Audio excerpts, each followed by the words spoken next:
Spawning up in the top right-hand corner, the underdog in his group. Let a win in round one. It's Startail Hack.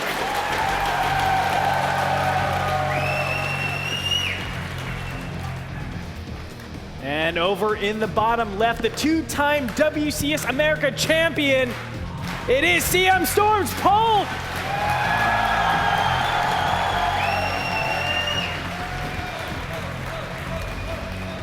And I just want to say again from the bottom of my heart, thank you all so much for coming out today. I'm so thrilled to be back in Canada again. It's been too long since there's been an event in Canada. Indeed. Now, something we were talking about at the start of this game, down here in the bottom side, this expansion extended siege tanks, obviously. Huge opportunity to deal a lot of damage. The natural expansion and the third do tend to be a little bit tucked back, so you do have that advantage.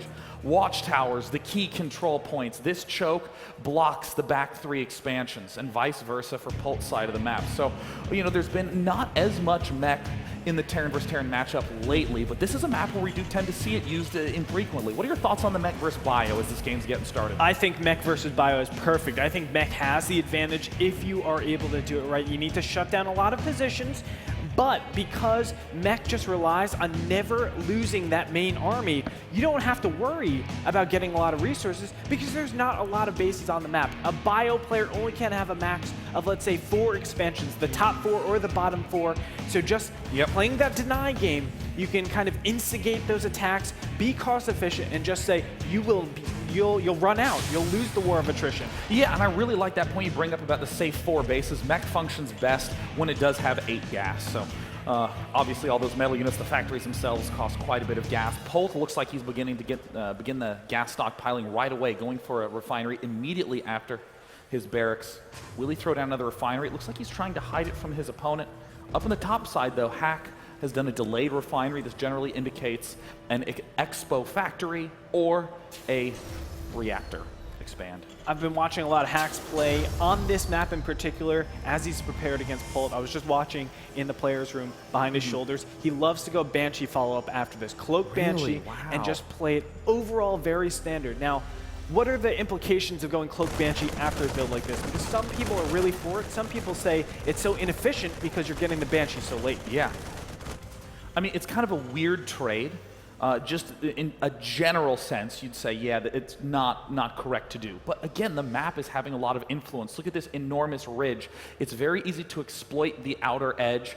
And of course, this backside path is very easy to sweep in from these angles as well. There's not a lot of good chase paths. There's chokes on the pursuit. So Hack does have that advantage if he does elect to go Banshee to have those retreat paths. And it looks like Polt may very well be doing the same thing. But we've seen Polt too exploit this ridge right here. Small Marine engagement at the front. Look at that micro from both players. Oh my goodness. Polt is going to come out on top. What a peculiar move, but Hack's Marines arrive in time. Polt extends a little too far. It's a 2-for-2 trade, but he delays the command center for a considerable amount of time. That helps him out with the overall build to continue this aggression. And not only that, killing a couple Marines, even if it's a 2-for-2 trade, that's 2 less Marines that you have to defend against those Banshees. Well, it looks like, as you were talking about, Hack does love that straight tech up all the way to the starport. Tech Lab here kind of hints that he wants to go for Cloak Banshee. Polt looks like he's going to be doing the same thing. Cloak Banshee does have the really nice exploits. I mean, I can't emphasize enough that this ridge is very difficult to hold early on. Placing a tank here or tank on low ground, you have a lot of freedom of movement as the Banshee player. Hack's Expo wrapping up. Polt's only getting started, so the onus now is on Polt to deal that damage. And this reactor follow-up, again, hints that Polt does want to do this Marine tank follow-up push. I'm just interested to see how Hack is going to go about this. And look at that siege tank coming out instead. So he's not. He's changing completely, trying to get the magic count as 3 Vikings so he can do a single scan and kill that Banshee. I like it. Great read. There's the one scan. He sees exactly what we were talking about, the cloaked Banshee, and even gets the opportunity to see the Banshee finish. No opportunity for Polt to switch plans now. He's definitely going to be committing to that. No doubt going to be giving this over to the barracks. It's going to be a Marine follow-through. And how will Polt transition out? Will his factory get a Tech Lab add-on? It will. Very aggressive shape from Polt. Not even planning on doing any of that late game stuff, adding on extra barracks, adding on extra engineering base, and the first connection begins. Yep, Viking will chase this Banshee out. Cloak is almost researched, but this is a lot of damage being taken. That means the Banshee can't re-engage because a single scan could probably take out this Banshee. So it looks like Polt is going to swing back around Hack. Oh, Hack may very well sniff it out.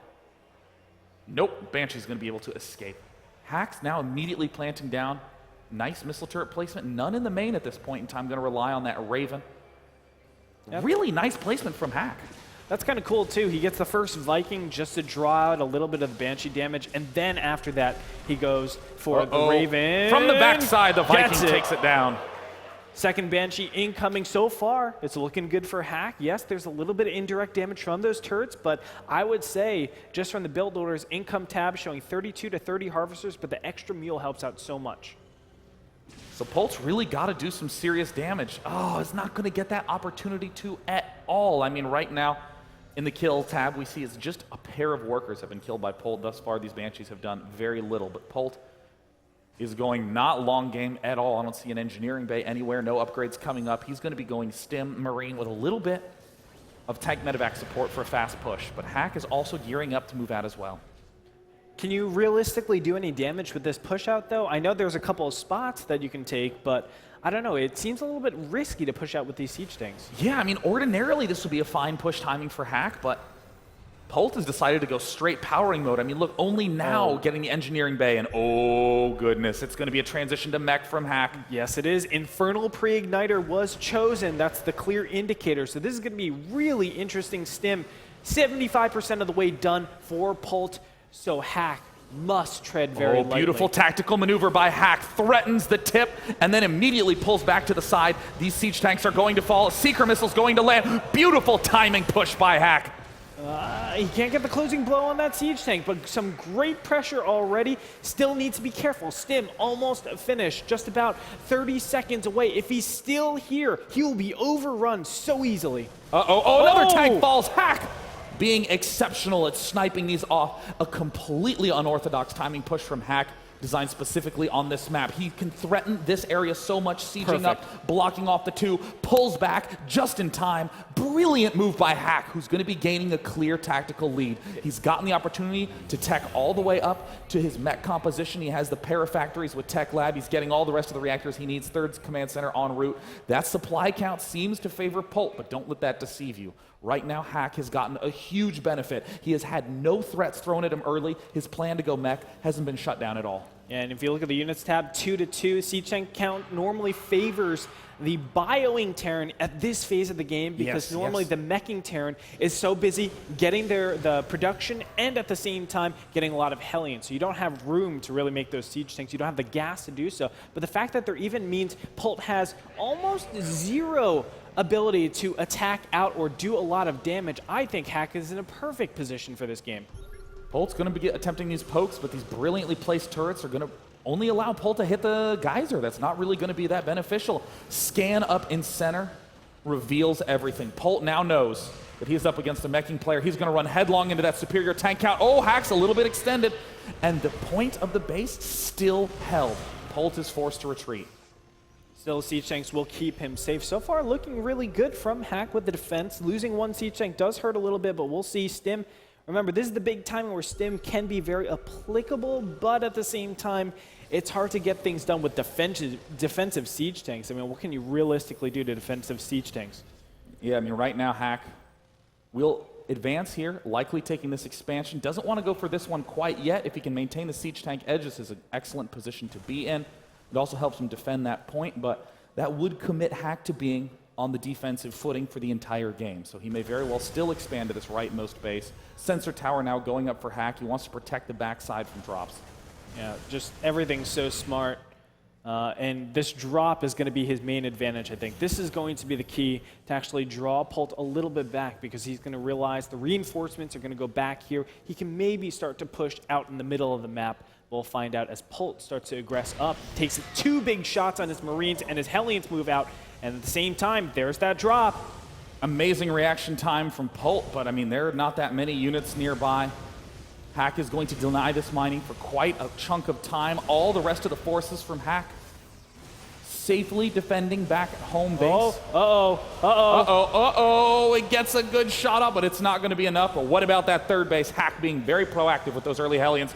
Those are lining up! Yeah, he gets a couple good shots, and he will be able to do a little bit more damage here. Nice drop from Polt, just reacting a little bit better. The Hellion finally getting cleaned up. In the meantime, Hack trying to take his own third base. He will be successful here, as look at how many units are actually out on the field. It's just those siege tanks right there. Now, what's interesting is that the big attack move that you would plan to do against a meching player is dropping lots of medevacs on top of the tanks when all the Hellbats are out of position. Hack is hoping for this to happen. He's getting mines. It's an extremely easy way to lose your entire army as Polt. Flying over a mine at the wrong time, all your medevacs get eliminated. Very unusual to see a lot of mines in this position because it's so traditional to go Hellbat tank, but that's the modern twist that Terran players are throwing in.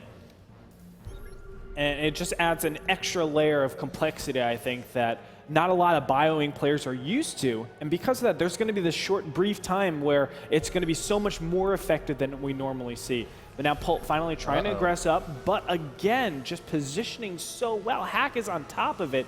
And even though there's a big, I would say, position advantage overall for Polt, I mean, little attacks like this, oh my God, Polt not Hack's reacting. not noticing. Oh my God, Polt in a terrible position is now pushing up to the top side, has found a point of weakness, but it looks like it will not be broken. Tank up on the high ground. Polt's going to have to take it down. Meanwhile, Small Force cleans up that drop. Polt, yet again, despite all this, seems to be pulling quite far ahead in the supply count. Yes, he is. It's right now 143 to 129, but I do want to say that I feel like Hack is in a better position. He's just so much more defensive. Polt still needs to get work done, because if he just lets this happen, look at the production tab. 3 siege tanks at a time. It doesn't matter if you have 3-3 against 1-1. Those siege tanks are going to rip apart your entire army. Siege tanks, a pretty potent balancing factor, to be honest. Very easy to equalize when you're at a deficit, but look at this. No factory even has an add-on. Polt is going tankless bio. This is an incredibly aggressive variant, Hack is choosing the perfect way to pick it apart. Polt is going to have to be on the opposite side of the map, attacking the whole time. He is not prepared to deal with these drops, accidentally shooting his own barracks, dropping it the natural. And moving over to the third base. Nice defense so far from Polt. Great reactions, and might be able to take out this medevac. Gets it down, but the Hellbats continue to advance to try to pick off anything that they can. Medevac drop on the backside also gets cleaned up. It looks like in the kill count, 22. Only 2 workers killed in that engagement, but this is what scares me. That tank count, Andre. Yes. It's at 8, with 3 being produced at a time, as you said. And Hack feels ready. He is pushing out right now. 4th base being taken. That is absolutely a necessity for this build that Polt's doing. You can see the sky transition, Tech Lab being added on to, I believe, the starport at this point. Yep. And this is where he has to have his bio hold off the tank push long enough for that transition to actually happen. And all of a sudden, there's a big composition advantage for Polt. Yeah, I mean, this is the exact game that Hack is going to be strong at playing. Normally, players, like you say, when they're going bio, have tons of tanks. They're holding positions with those tanks, using the bio to sweep around to the flanks. But in this case, Polt is playing the delay game. He's trying to get up a massive air army, exploiting windows like this, steps forward. Where are the siege tanks? Oh, Hellbat drops on top of the bio. Hack prepared for the invasion. It's an extremely even trade, and Polt is forced to retreat. Brilliantly done. That drop on top of all the units gave him really good connection, and on top of that, weakened up the bio enough to one-shot and kill all of the damage that the Marines and Marauders were doing. The siege tanks did so much in that last fight, and now swooping in again, killing the last remaining siege tank. Polt is going to defend his last siege tanks as best he can, but he has to be very wary of walking into those tank shots. Right now, Polt is trying to gain control of the skies. If he can knock down Hack's Viking count, then he can use Banshees to eat away at these tank lines, which will slow Hack's push even further. Now picking off a couple of Vikings. He's moving up yet again. Going to pick off this small force. Now, I'm actually really surprised so far, Hack. I thought he would be a lot more efficient than it is, but so far, you have to keep in mind, when you're going up against bio, the growth of bio is much faster than the growth of the mech. So trades a lot of times actually work out, if they're even, they work out a lot better for the meching player, just because, or excuse me, not the meching player, the bio player, just because they can just remax really quick. There's that stowaway of Vikings darting in, annihilating all the air, and here it comes. beginning to pick off at the siege tank. There is only one Banshee, though. And this is where things get a little bit tough. A Thor is going to have to be made. Thor takes 60 seconds to pop out. What's here to defend at home? Nothing at all. Polt swooping in. He's just about max. Only Hellbat's moving back. All the siege tanks are getting ripped apart. And now going into the natural. Finally, the Banshee is going to force these units away. A single mistake, Andre. That's all it takes versus Polt. Hack's defensive line has been broken. His siege tanks are falling one at a time to a single Banshee, and Polt is looking for more engagements. The Hellbats begin to fall, but tanks cannot chase Bio down. Hack may very well lose this third, and every SCV edit. Oh, goodness.